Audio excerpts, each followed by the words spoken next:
whole problem.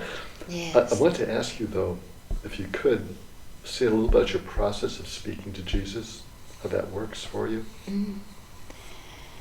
Well, it's very much the same as what we do here, which is to simply close my eyes and feel my heart and let go of everything else and ask. Really, that's it. Just asking my questions. Now, see, when I do that, I feel like I'm talking to myself, and the answers are coming back from my head. Mm.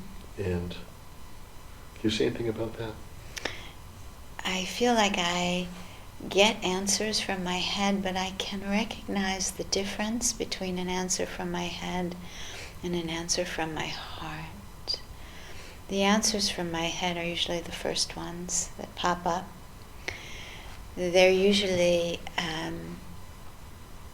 they're not accompanied by a sense of peace or certainty in the way that the voice for God is, the Holy Spirit is.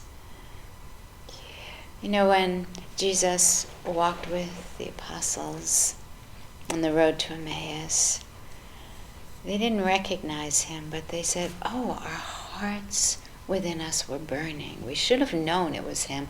Our hearts within us were burning." And for me,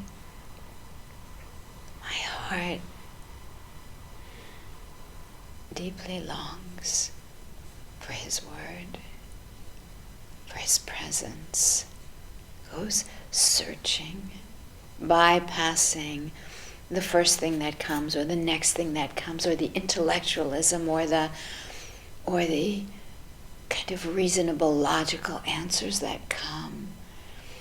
It waits, and I search, and I feel. And usually I hear most clearly when I really, really, really want his words, not mine. When I'm really willing to follow. When I'm filled with a spirit of wonder or curiosity or even desperation for answer. And his word or his answer is unlike Mary Beth's. It's unlike the way that I would answer or speak to a problem in my life. It's surprising, revelatory, kind. It's always gentle. His word is often simple and yet so deep that mind can't hold it. His word doesn't always come out like clear, precise, sharp words. It is an experience of a knowing from which I begin to form words.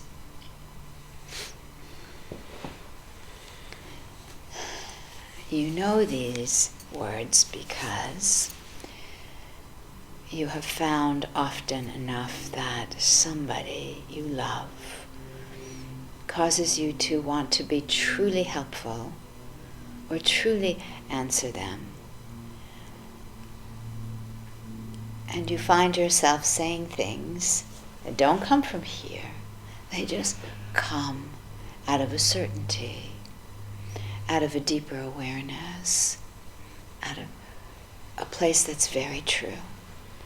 And you say to yourself, I didn't know I knew that, right? Or, oh, that doesn't sound like me, or where did that come from? That's the voice for love. That's the voice for God. Call it the word of Christ. We have them all the time. We're just in denial of having them.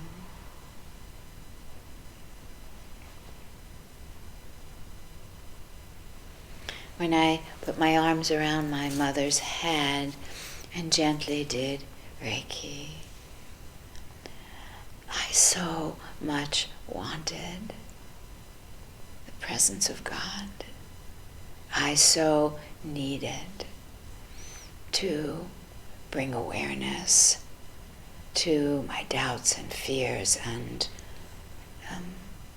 I wanted so very much to seize the opportunity to be a healer, to learn, to live everything that the Course has taught me to live. And it wasn't easy.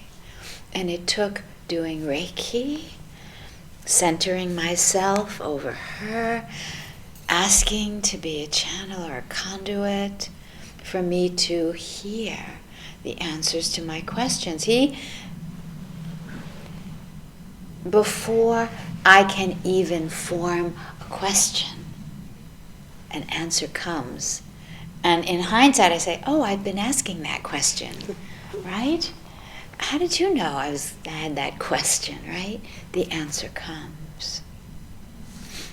But there is truly wanting or willing for His way, for His will, to be a healer, to love, to really, truly love. And in that situation, which for me was, for Mary Beth, was traumatic, I really had to ask again and again, how is a teacher of God supposed to behave here? What is a teacher of God supposed to do? What am I supposed to say? Please tell me what decisions you would have me make. Please give me the strength to make them and not look back and doubt. And in that kind of prayer, the Word comes to support us, to tell us we're doing a fine job, or that He's here, or to allow everything to be exactly as it is, or to welcome this moment, to make way for miracles, to refrain from projecting and giving meaning to what one does not know. We hear all those things.